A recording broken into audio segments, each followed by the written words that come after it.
আমার ভাইয়েরা,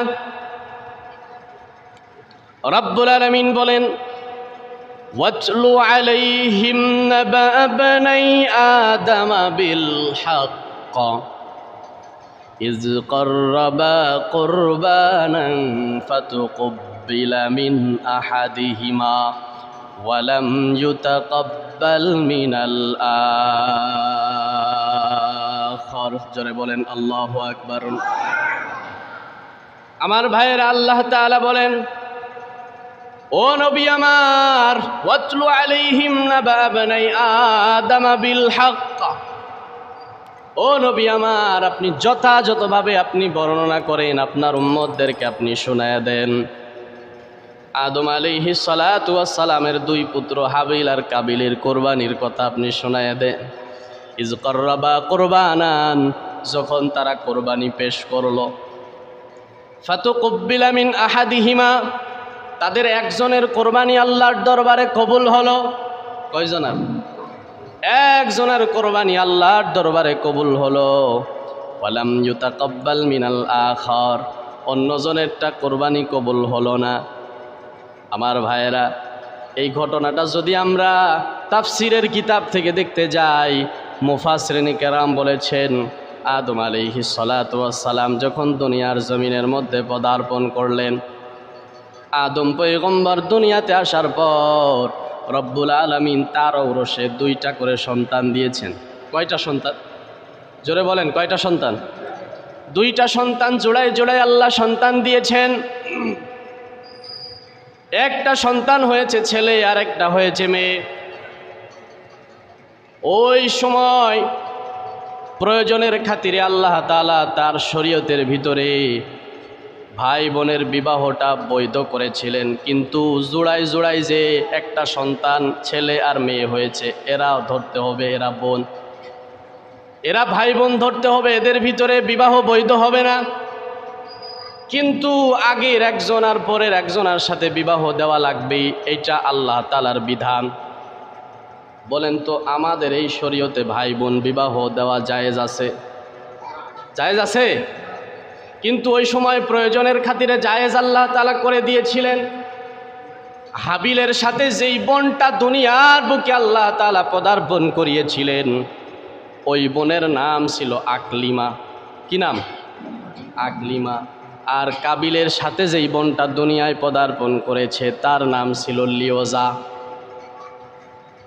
কাবিলের সাথে যেই বোনটা দুনিয়ার বুকে পদার্পণ করেছিল, এই বোনটা ছিল সুন্দরী, এই বোনটা ছিল রূপবতী। আর হাবিলের সাথে যেই বোনটা দুনিয়ায় আসছিল, ওই বোনটা ছিল একটু কুসরি, চেহারা ভালো ছিল না। এ কারণে আল্লাহর বিধান হয়ে গেল, সুন্দরী রূপবতী মেয়েটার বিবাহ হবে হাবিলের সাথে, আর কুসরি চেহারার ওই মেয়েটার বিবাহ হবে কাবিলের সাথে। আল্লাহর এই বিধানটা কাবিল মানতে পারল না।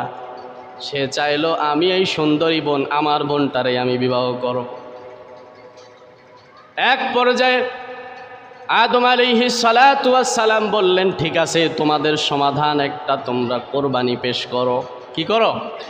কোরবানি পেশ করো। যার কোরবানি কবুল হবে, সে এই সুন্দরী মেয়েটার বিবাহ করবে। আমার ভাইয়েরা, কোরবানি পেশ করা হলো। কিতাবের ভিতরে পাওয়া যায়, কাবিল ছিল চাষি। কাবিল কি ছিল? চাষি ছিল। সে ভালো ভালো গমের দানাগুলো সরাইয়া খারাপ খারাপ ওই গমের দানাগুলো কোরবানি পেশ করলো। আর হাবিল ছিল রাখাল। এজন্য সে একটা দুম্বা, সুন্দর একটা দুম্বা কোরবানির জন্য পেশ করলো।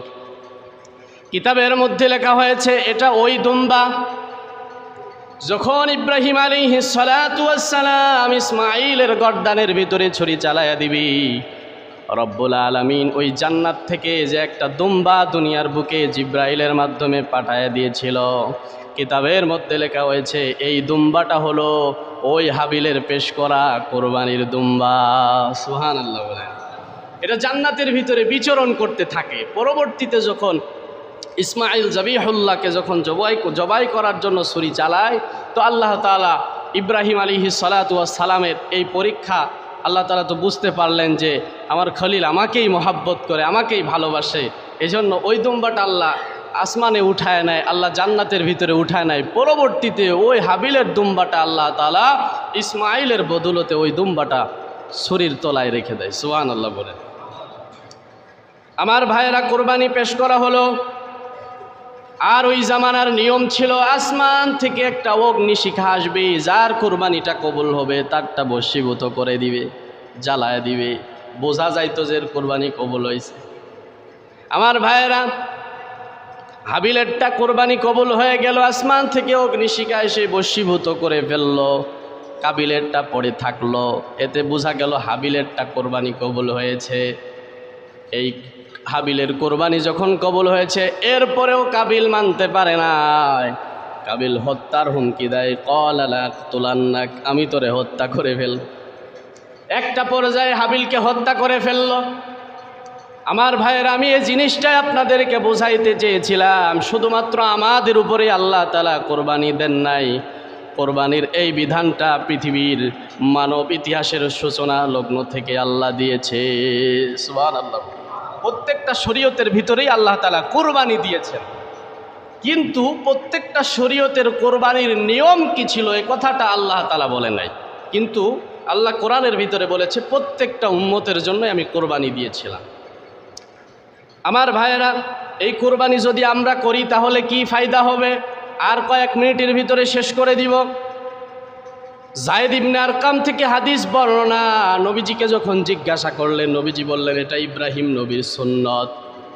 আমার ভাইয়েরা, এরপরে সাহাবায়ে কেরাম বললেন, ইয়া রাসূলুল্লাহ, আমরা যদি কোরবানি করি তাহলে আমাদের কি লাভ, আমরা কি পাব?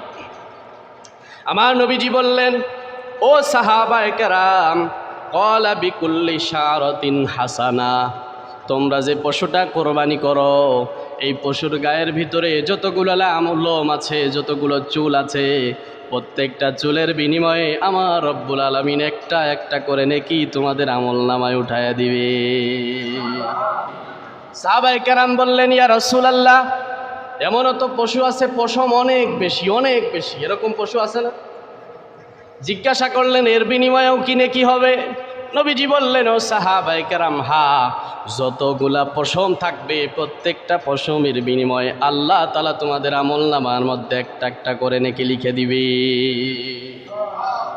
অন্য একটা রিওয়ায়াতের ভিতরে আসছে, আমার ভাইয়েরা, নবীজি সাল্লাল্লাহু আলাইহি ওয়াসাল্লাম বলেন, বিকুল্লি কতরাতিন হাসানা, প্রত্যেকটা রক্তের ফোঁটার বিনিময়ে রব্বুল আলামিন তোমাদের আমলনামার মধ্যে একটা একটা করে নেকি লিখে দিবি। সুবহানাল্লাহ, কি ফজিলত! আমার ভাইয়েরা, হাদিসের ভিতরে আসছে, তিরমিজির বর্ণনা, নবীজি সাল্লাল্লাহু আলাইহি ওয়াসাল্লাম মদিনায় অবস্থান করেছেন 10 বছর। কয় বছর? আকামা রাসূলুল্লাহ সাল্লাল্লাহু আলাইহি ওয়াসাল্লাম বিল মাদিনা 10 সিনিন ইউদাহি। তিরমিজির বর্ণনায় আসছে, নবীজি মদিনায় 10 বছর অবস্থান করেছে, 10 বছরই আমার নবীজি কোরবানি করেছে। সুবহানাল্লাহ। আলহামদুলিল্লাহ, আলহামদুলিল্লাহিল আকরাম الذي خلق الإنسان وكرم وعلمه من البيان ما لم يعلم فسبحان الذي لا يحصى امتنانه باللسان امتنانه باللسان ولا بالقلم ونشهد أن لا إله إلا الله وحده لا شريك له لا ضد له ولا ند له ولا مثيل له ونشهد أن سيدنا وسندنا وحبيبنا وحبيب ربنا وطبيبنا وطبيب قلوبنا ومولانا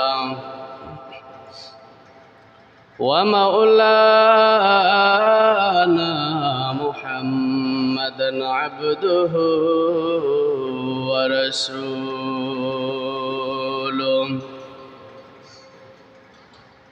صلى الله تعالى عليه وعلى آله وأصحابه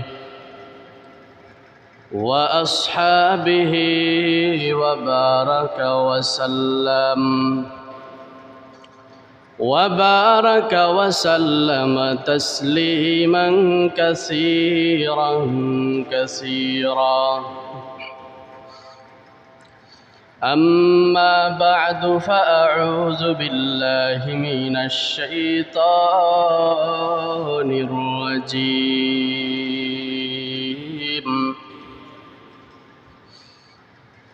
بسم الله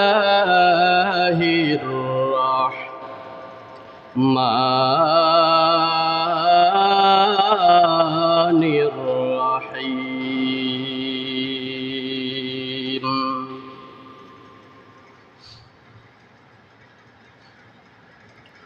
قل إن صلاتي ونسكي ومحياي ومماتي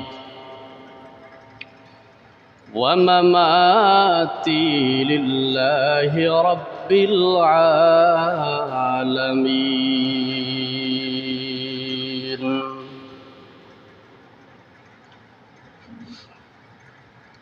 وقال النبي صلى الله عليه وسلم من وجد سعة فلم يضحي فلا يقربن مصلانا صدق الله مولانا العظيم وصدق رسوله النبي الكريم ونحن على ذلك لمن الشاهدين والشاكرين والذاكرين والحمد لله رب العالمين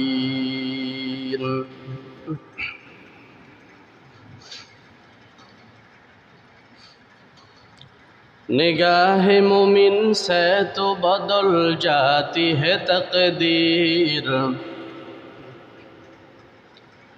निगाह मुमिन से तो बदल जाती है तकदीर ये बंदा की क़ुव्वत नहीं कुदरत का इशारा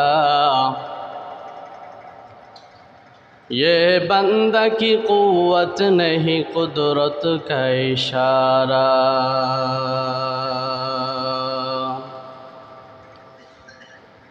ऐ मर्द खैरत तर्क मासी की ज़रूरत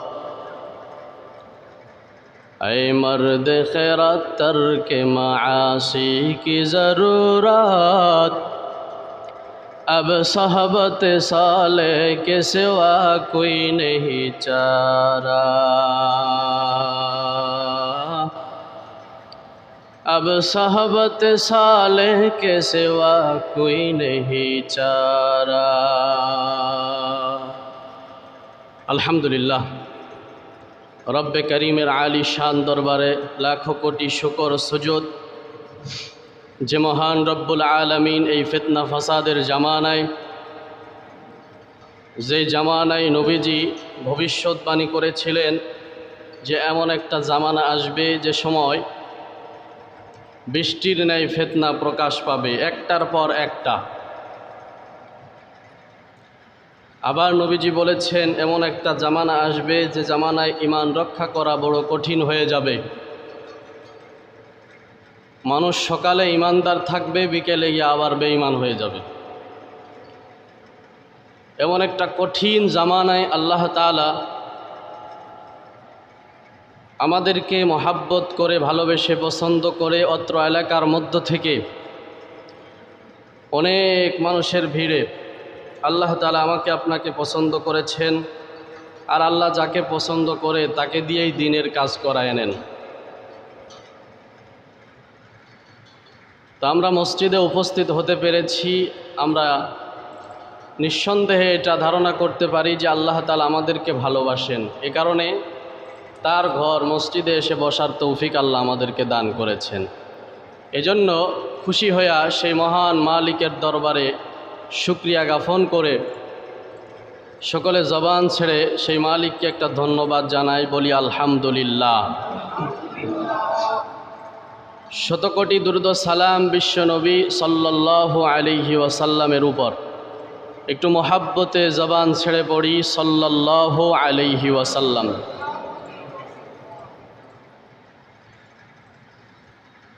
সম্মানিত উপস্থিতি,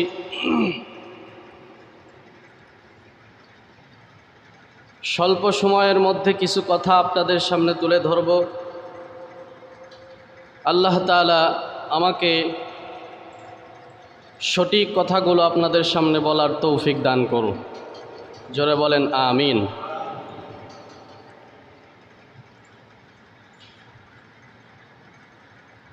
আমরা সকলেই জানি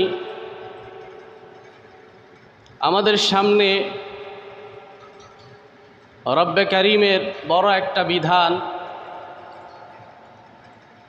কোরবানি আমাদের সামনে সমাগত।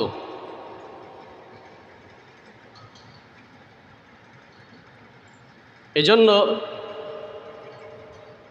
এই কোরবানি সম্পর্কে কিছু কথা আমরা কোরআন এবং হাদিস থেকে জানার চেষ্টা করব ইনশাআল্লাহ। আল্লাহ তাআলা প্রত্যেকেরই আমলের নিয়তে শোনার তৌফিক দান করুন। জোরে বলেন আমিন। আমার ভাইয়েরা, এই যে কোরবানি আল্লাহ তাআলা আমাদেরকে দিয়েছেন, আমাদের উপরে যাদের সামর্থ্য আছে তাদের উপরে ওয়াজিব। ইমামে আজম আবু হানিফা রহমতুল্লাহি আলাইহির মতে কোরবানি যাদের সামর্থ্য আছে তাদের উপরে ওয়াজিব, এবং তার মত অনুযায়ী হানাফি মাযহাবে এই ফতোয়া। একটু আমার দিকে খেয়াল করেন। আমরা যারা কোরবানি করব, শুরুতেই যে বিষয়টা আমাদের মাথার ভিতরে রাখতে হবে সেটা হলো, আমরা যে কোরবানি করব এটা কার জন্য হতে হবে? জোরে বলতে হবে, কার জন্য হতে হবে? এ কথাগুলোই আল্লাহ তাআলা নবীকে বললেন। নবী আপনার উম্মতদেরকে আপনি বলেন, কুল ইন্না সালাতি ওয়া নুসুকি ওয়া মাহইয়ায়া ওয়া মামাতি লিল্লাহি রাব্বিল আলামিন। আল্লাহ তাআলা এখানে ইখলাস শিক্ষা দিলেন। আর ইখলাস হলো আমলের রূহ। ইখলাস কিসের রূহ? জোরে বলতে হবে, কিসের রূহ? এই রূহ যদি বান্দার 3.5 হাত বডির ভিতরে না থাকে, বলেন তো এই বডির কোনো দাম আছে? দাম আছে? দাম নেই। ঠিক তেমনিভাবে ইখলাস হলো আমলের রূহ। এই ইখলাস যদি আপনার আমলের ভিতরে না থাকে, আল্লাহর দরবারে এই আমলেরও কোনো কি মূল্য নাই। আল ইখলাস রূহুল আমাল। এজন্য যারা আমরা কোরবানি করব, প্রত্যেকেই মনের ভিতরে এই ইরাদা রাখবেন। এই কোরবানির সময় আসলে আমরা দেখতে পারি অনেকেই নিজের নামটা জাহির করার জন্য, নামটা প্রকাশ করার জন্য, যে অমুকে এত টাকা, 2 লক্ষ 3 লক্ষ 5 লক্ষ টাকা দিয়ে পশু ক্রয় করেছে এবং সে কোরবানি করবে। এই যে একটা লৌকিকতা, এটারে বলা হয় শিরকে আসগার। কি বলা হয়? শিরিক 2 ভাবে বিভক্ত, শিরকে আকবার, শিরকে আসগার। ছোট শিরিক আর বড় শিরিক। তো বড় শিরিক যদি আমি আপনি করি, তাহলে পিছনের যত আমল আছে সব ধ্বংস হয়ে যাবে। আর ছোট শিরিক, শিরকে আসগার, যেটা রিয়া শিরিক বলা হয়, লোক দেখানোর জন্য যে আমলটা করা হয়। আপনি যদি লোক দেখানোর জন্য কোরবানি করেন, আপনি যদি লোক দেখানোর জন্য নামাজ পড়েন, তো এই নামাজটা আল্লাহর দরবারে কবুল হবে। শুধুমাত্র যে আমলটা আপনি করলেন মানুষকে দেখানোর জন্য, রিয়া আপনার ভিতরে থাকার কারণে এই আমলটা আল্লাহর দরবারে কবুল হবে না। আর বড় শিরিক করার দ্বারা পিছনে সব আমল বরবাদ হয়ে যায়। সামনে কোরবানি আসতেছে, কিছু বুদ্ধিজীবী আছে দেখবেন, এই কোরবানি সামনে আসলেই তারা তাদের মনের ভিতরে পশু প্রেম জেগে ওঠে, ঠিক না? যে একসাথে এত কোরবানি হবে, এত গরু ছাগল জবাই হবে, এটা কেমনে সম্ভব? পশুদের উপরে নির্যাতন করা হয়, তারা বিভিন্ন মত প্রকাশ করে। অথচ পিছনের তাদের খোঁজ নিয়ে দেখলে বোঝা যায় যে এদের বাসার কুকুরের যে পরিমাণ সম্মান আছে, কুকুরের যে পরিমাণ দাম এদের কাছে আছে, এদের বাড়ির কাজের লোকের এরকম দাম নেই, ঠিক কিনা জোরে বলেন? আবার এরা আমাদেরকে পশুপ্রেম শিক্ষা দেয়। আমার ভাইয়েরা, এই কোরবানি সামর্থ্য থাকা সত্ত্বেও যে ব্যক্তি করবে না, নবীজি হাদিসের ভিতরে কঠিন একটা ধমকি দিয়েছে। কি দিয়েছে? কঠিন একটা ধমকি দিয়েছে। হযরত আবু হুরায়রা রাদিয়াল্লাহু তাআলা আনহু থেকে হাদিসটা বর্ণনা।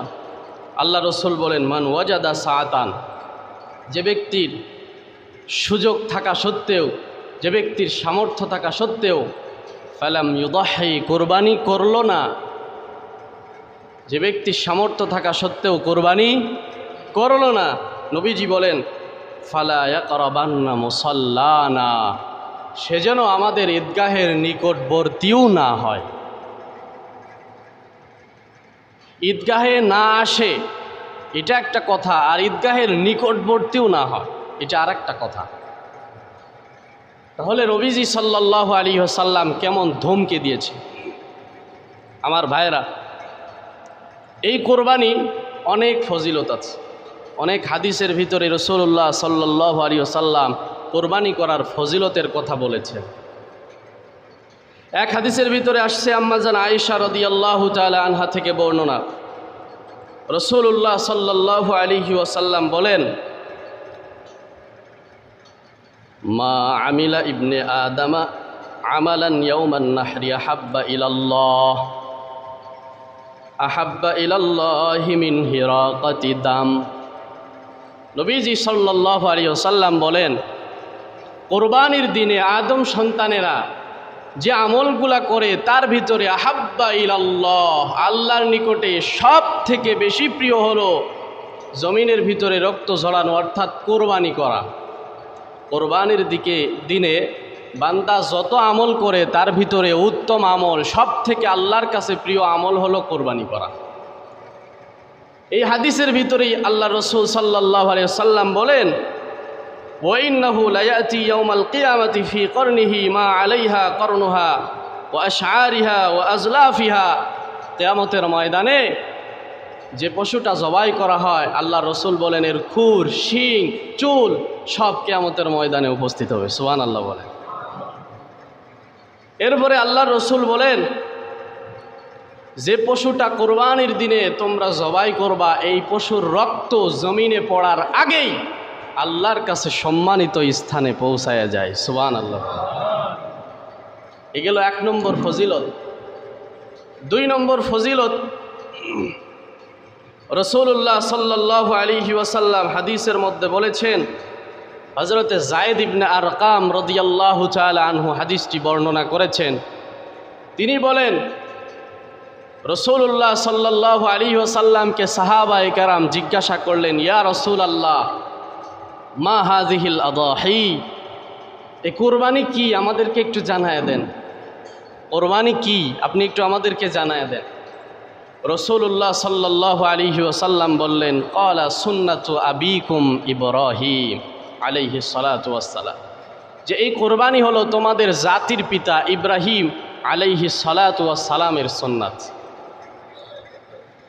এখান থেকে একটা জিনিস বুঝতে হবে, আমরা অনেকে এই ধারণা করি যে এই কোরবানির বিধানটা হয়তো ওই ইব্রাহিম আলাইহিস সালাতু ওয়াসসালামের যুগ থেকে আসছে, কিন্তু আসলে কি তাই? বর্তমান ইতিহাস আমরা যে কোরবানি করি এটা ইব্রাহিম আলাইহিস সালাতু ওয়াসসালামের সুন্নাহ, কিন্তু আল্লাহ তাআলা কোরআনে হাকিমের মধ্যে স্পষ্ট বলেছেন যে প্রত্যেকটা উম্মতের উপরে, প্রত্যেকটা শরীয়তের ভিতরেই আমি আল্লাহ কোরবানি এই বিধানটা দিয়েছি। সুবহানাল্লাহ বলেন। কোরবানি এই শব্দটা করবুন থেকে আসছে, মানে নিকটবর্তী হওয়া। কি হওয়া?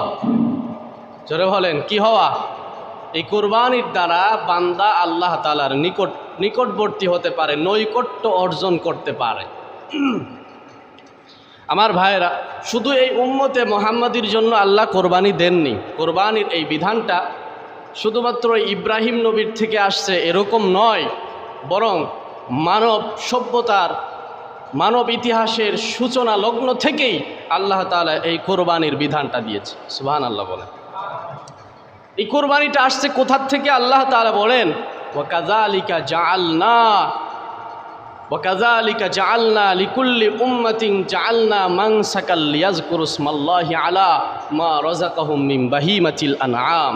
আল্লাহ বলেন, এই কোরবানির বিধানটা আমি দিয়েছি প্রত্যেকটা উম্মতের, যেন তারা আমি আল্লাহর দেওয়া রিজিক থেকে, আমি আল্লাহর দেওয়া সম্পদ থেকে, আমি আল্লাহর দেওয়া চতুষ্পদ জন্তু থেকে তারা যখন জবাই করে, তখন যেন আমি আল্লাহর নাম উচ্চারণ করে।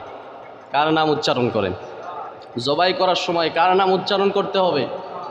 যদি কেউ আল্লাহর নাম বাদ দিয়া জবাই করে, ওই পশু খাওয়াটাই কি হারাম। ওই পশু খাওয়াটা কি হারাম। এজন্য আমার ভাইয়েরা, পৃথিবীর সূচনা থেকেই যে আল্লাহ তাআলা কোরবানির বিধান দিয়েছে, এই ব্যাপারে আল্লাহ তাআলা কোরআনে হাকিমের ভিতরে হযরত আদম নবিয়্যুনা আলাইহিস সালাতু ওয়াস সালামের যুগ থেকে যে কোরবানি শুরু হয়েছে, সে কথাটা আল্লাহ কোরআনের ভিতরে স্পষ্ট বলেছে। আমার ভাইয়েরা, রব্বুল আলামিন বলেন, ওয়াতলু আলাইহিম নাবা বনাই আদম বিল হক ইয ক্বাররাবা কুরবানান ফাতুকব্বিলা মিন আহাদিহিমা ওয়া লাম ইউতাকাব্বাল মিনাল আখার। জোরে বলেন আল্লাহু আকবার। আমার ভাইয়েরা, আল্লাহ তাআলা বলেন, ও নবী আমার, ওয়াতলু আলাইহিম নাবা বনাই আদম বিল হক। ও নবী আমার, আপনি যথাযথভাবে আপনি বর্ণনা করেন, আপনার উম্মতদেরকে আপনি শোনায়া দেন আদম আলাইহিস সালাতু ওয়াস সালামের দুই পুত্র হাবিল আর কাবিলের কোরবানির কথা আপনি শোনায়া দেন। ইয ক্বাররাবা কুরবানান, যখন তারা কোরবানি পেশ করলো, ফাতুকব্বিলা মিন আহাদিহিমা, তাদের একজনের কোরবানি আল্লাহর দরবারে কবুল হলো। কয়জনের? একজনের কোরবানি আল্লাহর দরবারে কবুল হলো। ওয়া লাম ইউতাকাব্বাল মিনাল আখার, অন্যজনেরটা কোরবানি কবুল হলো না। আমার ভাইয়েরা, এই ঘটনাটা যদি আমরা তাফসিরের কিতাব থেকে দেখতে যাই, মুফাসসিরিন কেরাম বলেছেন, আদম আলাইহিস সালাতু ওয়াস সালাম যখন দুনিয়ার জমিনের মধ্যে পদার্পণ করলেন, আদম পয়গম্বর দুনিয়াতে আসার পর রব্বুল আলামিন তার ঔরসে দুইটা করে সন্তান দিয়েছেন। কয়টা সন্তান? জোরে বলেন, কয়টা সন্তান? দুইটা সন্তান জোড়ায় জোড়ায় আল্লাহ সন্তান দিয়েছেন। একটা সন্তান হয়েছে ছেলে, আর একটা হয়েছে মেয়ে। ওই সময় প্রয়োজনের খাতিরে আল্লাহ তাআলা তার শরীয়তের ভিতরে ভাই বোনের বিবাহটা বৈধ করেছিলেন, কিন্তু জোড়ায় জোড়ায় যে একটা সন্তান ছেলে আর মেয়ে হয়েছে, এরাও ধরতে হবে, এরা বোন, এরা ভাই বোন ধরতে হবে, এদের ভিতরে বিবাহ বৈধ হবে না। কিন্তু আগের একজন আর পরের একজনের সাথে বিবাহ দেওয়া লাগবেই, এইটা আল্লাহ তাআলার বিধান। বলেন তো, আমাদের এই শরীয়তে ভাই বোন বিবাহ দেওয়া জায়েজ আছে? জায়েজ আছে? কিন্তু ওই সময় প্রয়োজনের খাতিরে জায়েজ আল্লাহ তাআলা করে দিয়েছিলেন। হাবিলের সাথে যেই বোনটা দুনিয়ার বুকে আল্লাহ তাআলা পদার্পণ করিয়েছিলেন, ওই বোনের নাম ছিল আকলিমা। কি নাম? আকলিমা। আর কাবিলের সাথে যেই বোনটা দুনিয়ায় পদার্পণ করেছে, তার নাম ছিল লিওজা। কাবিলের সাথে যেই বোনটা দুনিয়ার বুকে পদার্পণ করেছিল, এই বোনটা ছিল সুন্দরী, এই বোনটা ছিল রূপবতী, আর হাবিলের সাথে যেই বোনটা দুনিয়ায় আসছিল ওই বোনটা ছিল একটু কুসরি, চেহারা ভালো ছিল না। এ কারণে আল্লাহর বিধান হয়ে গেল সুন্দরী রূপবতী মেয়েটার বিবাহ হবে হাবিলের সাথে, আর কুসরি চেহারার ওই মেয়েটার বিবাহ হবে কাবিলের সাথে। আল্লাহর এই বিধানটা কাবিল মানতে পারল না। সে চাইলো আমি এই সুন্দরী বোন, আমার বোনটারে আমি বিবাহ করব। এক পর্যায়ে আদম আলাইহিস সালাতু ওয়াস সালাম বললেন, ঠিক আছে, তোমাদের সমাধান একটা, তোমরা কোরবানি পেশ করো। কি করো? কোরবানি পেশ করো। যার কোরবানি কবুল হবে সেই এই সুন্দরী মেয়েটার বিবাহ করবে। আমার ভাইয়েরা, কোরবানি পেশ করা হলো। কিতাবের ভিতরে পাওয়া যায় কাবিল ছিল চাষি। কাবিল কি ছিল? চাষি ছিল। সে ভালো ভালো গমের দানাগুলো সরাইয়া খারাপ খারাপ ওই গমের দানাগুলো কোরবানি পেশ করলো।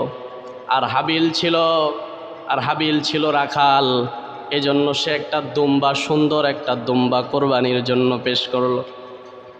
কিতাবের মধ্যে লেখা হয়েছে এটা ওই দুম্বা যখন ইব্রাহিম আলাইহিস সালাতু ওয়াস সালাম ইসমাঈলের গর্দানের ভিতরে ছুরি চালায়া দিবি, রব্বুল আলামিন ওই জান্নাত থেকে যে একটা দুম্বা দুনিয়ার বুকে জিব্রাইলের মাধ্যমে পাঠায়া দিয়েছিল, কিতাবের মধ্যে লেখা হয়েছে এই দুম্বাটা হলো ওই হাবিলের পেশ করা কোরবানির দুম্বা। সুবহানাল্লাহ বলেন। এটা জান্নাতের ভিতরে বিচরণ করতে থাকে। পরবর্তীতে যখন ইসমাঈল জাবিহুল্লাহকে যখন জবাই করার জন্য ছুরি চালায়, তো আল্লাহ তাআলা ইব্রাহিম আলাইহিস সালাতু ওয়াস সালামের এই পরীক্ষা আল্লাহ তাআলা তো বুঝতে পারলেন যে আমার খলিল আমাকেই মহাব্বত করে, আমাকেই ভালোবাসে। এজন্য ওই দুম্বাটা আল্লাহ আসমানে উঠায় নেয়, আল্লাহ জান্নাতের ভিতরে উঠায় নেয়। পরবর্তীতে ওই হাবিলের দুম্বাটা আল্লাহ তাআলা ইসমাঈলের বদৌলতে ওই দুম্বাটা ছুরির তলায় রেখে দেয়। সুবহানাল্লাহ বলেন। আমার ভাইয়েরা, কোরবানি পেশ করা হলো। আর ওই জামানার নিয়ম ছিল আসমান থেকে একটা অগ্নিশিখা আসবে, যার কোরবানিটা কবুল হবে তারটা বশীভূত করে দিবে, জ্বালায় দিবে, বোঝা যাইতো যে কোরবানি কবুল হয়েছে। আমার ভাইয়েরা, হাবিলেরটা কোরবানি কবুল হয়ে গেল, আসমান থেকে অগ্নিশিখা এসে বশীভূত করে ফেলল। কাবিলেরটা পড়ে থাকলো। এতে বোঝা গেল হাবিলেরটা কোরবানি কবুল হয়েছে। এই হাবিলের কোরবানি যখন কবুল হয়েছে, এরপরেও কাবিল মানতে পারে না। কাবিল হত্যার হুমকি দেয়, ক্বালা লাআকতুলান্নাক, আমি তোরে হত্যা করে ফেল। একটা পর্যায়ে হাবিলকে হত্যা করে ফেলল। আমার ভাইয়েরা, আমি এই জিনিসটাই আপনাদেরকে বোঝাইতে চেয়েছিলাম। শুধুমাত্র আমাদের উপরে আল্লাহ তাআলা কোরবানি দেন নাই, কোরবানির এই বিধানটা পৃথিবীর মানব ইতিহাসের সূচনা লগ্ন থেকে আল্লাহ দিয়েছে। সুবহানাল্লাহ। প্রত্যেকটা শরীয়তের ভিতরেই আল্লাহ তাআলা কোরবানি দিয়েছেন, কিন্তু প্রত্যেকটা শরীয়তের কোরবানির নিয়ম কি ছিল এই কথাটা আল্লাহ তাআলা বলে নাই। কিন্তু আল্লাহ কোরআনের ভিতরে বলেছে প্রত্যেকটা উম্মতের জন্য আমি কোরবানি দিয়েছিলাম। আমার ভাইয়েরা, এই কোরবানি যদি আমরা করি তাহলে কি ফায়দা হবে? আর কয়েক মিনিটের ভিতরে শেষ করে দিব। যায়েদ ইবনে আরকাম থেকে হাদিস বর্ণনা, নবীজিকে যখন জিজ্ঞাসা করলেন, নবীজি বললেন এটা ইব্রাহিম নবীর সুন্নত। আমার ভাইয়েরা, এরপরে সাহাবায়ে কেরাম বললেন, ইয়া রাসূলুল্লাহ, আমরা যদি কোরবানি করি তাহলে আমাদের কি লাভ, আমরা কি পাব? আমার নবীজি বললেন, ও সাহাবায়ে কেরাম, ক্বালা বিকুল্লি শারাতিন হাসানা, তোমরা যে পশুটা কোরবানি করো এই পশুর গায়ের ভিতরে যতগুলো লোম আছে, যতগুলো চুল আছে, প্রত্যেকটা চুলের বিনিময়ে আমার রব্বুল আলামিন একটা একটা করে নেকি তোমাদের আমলনামায় উঠায়া দিবে। সাহাবায়ে কেরাম বললেন, ইয়া রাসূলুল্লাহ, এমনও তো পশু আছে পশম অনেক বেশি, অনেক বেশি, এরকম পশু আছে না? জিজ্ঞাসা করলেন, এর বিনিময়েও কি নেকি হবে? নবীজি বললেন, ও সাহাবায়ে কেরাম, হ্যাঁ, যতগুলা পশম থাকবে প্রত্যেকটা পশমের বিনিময়ে আল্লাহ তাআলা তোমাদের আমলনামার মধ্যে একটা একটা করে নেকি লিখে দিবে। অন্য একটা রিওয়ায়াতের ভিতরে আসছে, আমার ভাইয়েরা, নবীজি সাল্লাল্লাহু আলাইহি ওয়াসাল্লাম বলেন, বিকুল্লি কতরাতিন হাসানা, প্রত্যেকটা রক্তের ফোঁটার বিনিময়ে রব্বুল আলামিন তোমাদের আমল নামার মধ্যে একটা একটা করে নেকি লিখে দিবি। সুবহানাল্লাহ, কি ফজিলত! আমার ভাইয়েরা, হাদিসের ভিতরে আসছে, তিরমিজির বর্ণনা, নবীজি সাল্লাল্লাহু আলাইহি ওয়াসাল্লাম মদিনায় অবস্থান করেছেন 10 বছর। কয় বছর? আকামা রাসূলুল্লাহ সাল্লাল্লাহু আলাইহি ওয়াসাল্লাম বিল মাদিনা 10 সিনিন ইউদাহি। তিরমিজির বর্ণনায় আসছে নবীজি মদিনায় 10 বছর অবস্থান করেছে। 10 বছরই আমার নবীজি কোরবানি করেছে। সুবহানাল্লাহ। এজন্য যাদের সামর্থ্য আছে কোরবানি করার দরকার আছে না নাই? জোরে বলেন, আছে না নাই? ফিকহার কিতাবের ভিতরে আসছে কোরবানি শর্ত হওয়া, কাদের উপরে কোরবানি ওয়াজিব হয়েছে? 1 নম্বরে মুসলমান হওয়া। 1 নম্বরে কি হওয়া? সুতরাং কোনো কাফেরের উপরে কোরবানি ওয়াজিব। 1 নম্বরে কি হওয়া? জোরে বলেন, কি হওয়া? কিছু কিছু জিনিস মনে রাখবেন। এই যে প্রত্যেক জুমায় আলোচনা হয়, আপনারা যদি একটু মনে না রাখেন, বিগত 1-1.5 বছর ধরে আলোচনা হচ্ছে, এখন যদি আমি জিজ্ঞাসা করি একদিনের আলোচনার কিছু অংশ বলেন, তো কেউ এখানে বলতে পারবেন না। তাহলে শুনলেন, শেষ, এই শোনার কি ফায়দা হল? কোরবানি ওয়াজিব হওয়ার শর্তের ভিতরে 1 নম্বর কি হওয়া? মুসলমান হওয়া। 1 নম্বর কি হওয়া? মুসলমান হওয়া। 2 নম্বরে মুকিম হওয়া। সুতরাং মুসাফিরের উপরে কোরবানি কি না? জোরে বলেন, মুসাফিরের উপরে কোরবানি ওয়াজিব না। 3 নম্বরে মুক্ত হওয়া, স্বাধীন হওয়া, অর্থাৎ কোনো দাসীর উপরে কোরবানি কিনা ওয়াজিব না। আমার ভাইয়েরা, এজন্য কোরবানি ওয়াজিব কাদের উপরে? সুন্দর একটা হাদিস মনে পড়ে গেল, বলবো? জোরে বলেন, বলবো? আমার ভাইয়েরা, এই হাদিসটা হযরতে ফাতেমা রাদিয়াল্লাহু তাআলা আনহুকে আল্লাহ রসুল বললেন, ও ফাতেমা, কি ফজিলত দেখেন, ও ফাতেমা, তোমরা যে কোরবানি করো, জানো এই কোরবানির ফজিলত কি? মুস্তাদরাকুল হাকিম এই কিতাবের ভিতরে হাদিসটা আসছে। আল্লাহ রসুল বললেন, ফাতেমা, তোমরা যে কোরবানি করো এর ফজিলত কি জানো? আল্লাহ রসুল বললেন, তোমরা যে কোরবানি করো, এই যে যখন ছুরিটা চালায় দেওয়া হয়, রক্তের ফোঁটা, প্রথম রক্ত, বিআউয়ালি কাতরা, প্রথম রক্ত জমিনে পড়ার আগেই তোমার জীবনের সব গুনাহগুলো আল্লাহ মাফ করে দেয়। এর থেকে বড় ফজিলত আছে? আমার ভাইয়েরা, কাদের উপরে কোরবানি ওয়াজিব? আমার ভাইয়েরা, যাকাত ফরজ হওয়া পরিমাণ সম্পদ, যাকাত ফরজ হওয়া পরিমাণ সম্পদ যাদের থাকবে, এদের উপরে কি কোরবানি করা ওয়াজিব। এখন সহজভাবে যদি আপনাদের বলি, 60 থেকে 70 হাজার, কত টাকা? 60 থেকে 70 হাজার টাকা যদি পারিবারিক ঝামেলা থেকে মুক্ত হয়ে যদি আপনার কাছে থাকে কোরবানির ওই দিনগুলোতে, অর্থাৎ 10 জিলহজ, 10, 11, 12, কয় দিন? 10, 11, 12, এই পরিমাণ সম্পদ যদি এই 3 দিনের ভিতরে আপনার থাকে, তো আপনার উপরে কোরবানি ওয়াজিব। আমার উস্তাদ বলতেন, মুফতি আব্দুর রউফ সাহেব, যে শুনো, একজন ফকির কোরবানির দিন থেকে, অর্থাৎ 10 জিলহজ থেকে, কোরবানির দিন থেকে ভিক্ষা করতে শুরু করেছে। ভিক্ষা করে করে করে করে করে করে 12 জিলহজ পর্যন্ত, মানে কোরবানির দিনগুলোর সীমা শেষ হওয়ার আগেই সে এই পরিমাণ সম্পদের মালিক হয়ে গেছে ভিক্ষা করতে করতে। তো এই ব্যক্তির উপরেও কোরবানি ওয়াজিব হয়ে যাবে, এবং এই ব্যক্তি পশু ক্রয় করবে, ক্রয় করে 3য় দিন হলে, অর্থাৎ 12 জিলহজে হলেও এই ব্যক্তির উপরে কোরবানি ওয়াজিব। এজন্য সামর্থ্য যাদের হয়ে গেছে, আমরা বিলম্ব করব না, আমরা প্রত্যেকেই নিয়ত করি, এবং এই নিয়তটা আমাদের কারো নামে কোরবানি হবে না, একজনের নামেই কোরবানি হবে। তিনি কে?